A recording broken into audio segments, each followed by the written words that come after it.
Hello दोस्तों, मेरे YouTube channel पे आपका बहुत बहुत स्वागत है। तो दोस्तों, अगर आप भी इंग्लिश भाषा सीखना चाहते हो, इंग्लिश बोलना सीखना चाहते हो, तो सबसे बेहतरीन तरीका है, बहुत ही आसान तरीका है मूवी के सबटाइटल्स। जी हाँ दोस्तों, मूवीज़ में जो भाषा यूज़ की जाती है वो हमारी डेली लाइफ रूटीन में काम में आने वाली भाषा होती है। वो शब्द होते हैं, सेंटेंस होते हैं। तो ये बहुत ही आसान तरीका है इंग्लिश भाषा का इम्प्रूव करने का, बेसिक इंग्लिश सीखने का। और इनमें हमको वो वर्ड्स मिल जाते हैं जिनको हमको सबसे ज़्यादा नीड होती है, हमको सबसे ज़्यादा डेली बोलने में ज़रूरत पड़ती है। तो मैं इसी प्रकार के कुछ मूवी के सबटाइटल्स लेके आया हूँ और यूज़फुल सेंटेंस के बारे में आपको फोकस करके भी बताऊँगा कि ये आपको याद करने ज़रूरी है, क्योंकि इसमें आपको सेंटेंस का फॉर्मेटेशन पता चल जाता है। इसके अलावा आपको नए वर्ड्स सीखने को मिल जाते हैं। तो मैंने काफ़ी कुछ इनके सबटाइटल से इम्प्रूव किया है। तो मैं भी चाहता हूँ कि जो मेरे दोस्त इंग्लिश भाषा इम्प्रूव करना चाहते हो तो उनको भी मैं कुछ ना कुछ मेरी तरफ से हेल्प कर सकूँ। तो बिना आपका किसी प्रकार का टाइम वेस्ट किए हुए चलिए शुरू करते हैं आज के वीडियो। सबसे पहला सेंटेंस है दोस्तों, अगर तुम जाना चाहती हो तो जाओ। ये हम नॉर्मल डेली लाइफ में अक्सर बोलते हैं कि अगर तुम जाना चाहती हो तो जाओ। तो इंग्लिश में हम इसको कैसे कहेंगे? If you want to go then go. If you want to go then go. If you want to go then go. अगर तुम जाना चाहती हो तो जाओ। तो अब जब भी आपको ये बोलने की ज़रूरत पड़ेगी कि अगर तुम जाना चाहती हो तो जाओ, if you want to go then go, तो इसको आपको अभी कम से कम 4 से 5 बार इसको आपको बोलने का प्रयत्न करना है। पहले आपको ये इंग्लिश के सबटाइटल्स आपको हाइड करने हैं, इसको छुपाने हैं। उसके बाद में आपको बोलने का प्रयत्न करना है। इसके बाद में कम से 5 या 7 दिन बाद में आपको फिर से इस वीडियो को प्ले करना है और उसी प्रकार से आपको हिंदी वाले सबटाइटल्स को केवल रखना है, बाकी को छुपाना है और बोलने का प्रयत्न करना है कि अगर मैं किसी भी सिचुएशन में अगर ये कहूँगा कि तुम जाना चाहती हो तो जाओ, तो कैसे कहूँगा? If you want to go then go. So ये आपको पूरी लाइफ याद हो जाएगा। तो अगला वाला सेंटेंस देख लेंगे। आपका कुछ ज़्यादा ही मैं टाइम वेस्ट कर रहा हूँ दोस्तों। तो अगला वाला सेंटेंस देख लेते हैं। वादा करती हूँ समय पर आ जाऊँगी।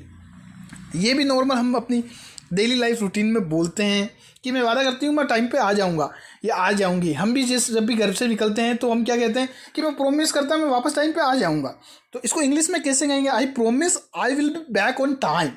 आई प्रोमिस यानी वादा, आई will be back on time, मैं समय पर वापस आ जाऊँगी। मैं वादा करती हूँ समय पर वापस आ जाऊँगी। इसको इंग्लिश में कहेंगे I promise I will be come back. I will be come back on time. So जब भी आपको ये बोलने की ज़रूरत पड़ेगी तो आशा करता हूँ कि आप बोल पाओगे। तो दोस्तों, जब तक आप प्रैक्टिस नहीं करोगे तब तक आप हैबिचुअल नहीं होगे तो आप इंग्लिश बोलने में समर्थ नहीं हो पाओगे। You can't be perfect in English language, you can't be fluent in English language, because unless until we don't do practice we can't get that things. I'm not talking about only English, I'm talking about all these things, because everything needs practice. So this is the one from them. So the next sentence is there, क्या तुम मुझसे कुछ छुपा रहे हो? Are you hiding something from me? So ये भी useful sentence है। तो दोस्तों, पहले थोड़ा सा आपका टाइम लूँगा कि यूजफुल सारे सेंटेंस होते हैं जो सबटाइटल्स में आते हैं, मूवीज़ में आते हैं, लेकिन बस आपको उन पर प्रैक्टिस करनी होती है। You have to do practice on दो sentences.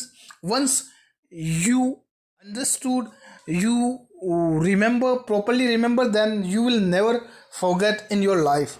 So the sentences that, क्या तुम मुझसे कुछ छुपा रहे हो? Are you hiding something from me? क्या तुम मुझसे कुछ छुपा रहे हो? ये बोलते हैं दोस्तों आम बोलचाल की ये सेंटेंस है, ये वाक्य है। क्या तुम मुझसे कुछ छुपा रहे हो? इस प्रकार से अगर आपको कोई पूछे तो आप उसका रिप्लाई कैसे इंग्लिश में दोगे कि are you hiding something from me? Are you hiding something from me? तो इसके आपको एक बार स्पेलिंग भी देख लेनी है वर्ड की, जैसे हाइडिंग, HIDING। तो अगला वाला सेंटेंस देख ले दोस्तों। क्योंकि तुम बहुत अजीब सी हरकतें कर रहे हो। क्योंकि तुम बहुत अजीब सी हरकतें कर रहे हो, या कि तुम कुछ छुपा रहे हो, तुम कुछ अजीब सी हरकतें कर रहे हो। Because you are acting so weird and अजीब। तो ये देखो नया शब्द आपको सीखने को मिला, अजीब। आपको अब इन फ्यूचर आप कभी भी बोलना चाहोगे अजीब यार, आई एम फीलिंग वियर्ड, यानी मैं अजीब महसूस कर रहा हूँ, तो आपको ये वर्ड कहीं पे भी आप लगा सकते हो। ये अपन डेली लाइफ रूटीन में बोलते हैं। तो अगला वाला सेंटेंस चल देख लें दोस्तों। तुम्हें वैसा क्यों लगता है कि मैं कुछ ऐसा करूँगा? Why do you think that I would do something like that? तुम्हें ऐसा क्यों लगता है? वाई डू यू थिंक, यानी तुम्हें ऐसा क्यों लगता है that I would do something like this, मैं कुछ ऐसा करूँगा। यानी कि हम जब भी इमेजिन करते हैं या अपन कभी पास्ट में बोलते हैं ये करूँगा, तो अपन वहाँ पे वुड यूज़ में लेते हैं। तो अगला वाला सेंटेंस देख लें दोस्तों। तुम आज स्कूल क्यों नहीं गए थे? ये अब ज़्यादातर हम बच्चों को बोलते रहते हैं जब वो स्कूल नहीं जाते हैं। तो जैसे कोई माँ बोलती है कि तुम आज स्कूल क्यों नहीं गए थे, तो इसको इंग्लिश में कैसे कहेंगे? Why did not you go to school today? Why did not you go to school today? इसको आप डिड नॉट आप लंबा लेके इसको आप कंबाइन में बोल सके, why didn't you go to school today. So अगला वाला सेंटेंस देख ले दोस्तों। आज मुझे अच्छा सा नहीं लग रहा था। अब ये वापस से बेटा अपनी माँ को कह रहा है कि आज मुझे अच्छा सा नहीं लग रहा था। I was not feeling well today, मुझे अच्छा सा नहीं लग रहा था, तो I was not feeling well today. ये वाज लगा है क्योंकि ये कह रहा है कि मुझे अच्छा नहीं लग रहा था। अगर ये यहीं पे कहता है कि मुझे अच्छा नहीं लग रहा है, तो यहाँ इज़ आता, इज़ नहीं एम आता, I am not feeling well today. So अगला वाला सेंटेंस देख ले दोस्तों कि इसलिए मैं नहीं गया। ये कह रहा है कि इसलिए मैं नहीं गया, तो इसको इंग्लिश में कहेंगे that's why I didn't go. That's why I did not go, इसको अपन कंबाइन में बोल रहे हैं, आई डिडंट गो। सो इसलिए मैं नहीं गया, that's why I didn't go. अगला वाला सेंटेंस देख ले दोस्तों। क्या तुम्हारा दिमाग खराब है? ये भी बहुत ही यूजफुल सेंटेंस है, अपन अक्सर बोलते रहते हैं कि क्या तुम्हारा दिमाग खराब है? Are you out of your mind? तो आप इंग्लिश के कुछ सेंटेंसेस बोल के भी सामने वाले को इम्प्रेस कर सकते हो कि हाँ यार ये बंदा प्रोफेशनल है, पढ़ा लिखा है, ये एजुकेटेड मैन है। सो आप कह सकते हो कोई कुछ गलत हरकत कर सकते हो, आप कह सकते हो क्या तुम्हारा दिमाग खराब है? Are you out of your mind? Are you out of your mind? So अगला वाला सेंटेंस देख ले दोस्तों। एक मिनट मेरी बात तो सुनो। ये भी अपन अक्सर कहते रहते हैं, एक मिनट मेरी बात तो सुनो यार, या एक मिनट मेरी बात तो सुनो। तो इसको इंग्लिश में कहेंगे just listen to me for a minute. Just listen to me for a minute. एक मिनट मेरी बात तो सुनो, just listen to me for a minute. अगला वाला सेंटेंस देख ले दोस्तों। तुमने उसे आखिरी बार कब देखा था? ये भी अपन अक्सर बोलते हैं दोस्तों कि तुमने आखिरी बार उसे कब देखा था यार, या तुमने आखिरी बार उसे कब देखा था। तो इसको इंग्लिश में कह सकते हैं when was the last time you saw him. When was the last time you saw him. ये सी का सेकेंड फॉर्म है सा। बस दोस्तों आज की इस वीडियो में बस इतना ही। आशा करता हूँ कि आपके लिए मैं कम सेंटेंसेस लेके आया हूँ, लेकिन सारे सेंटेंसेस यूज़फुल हैं।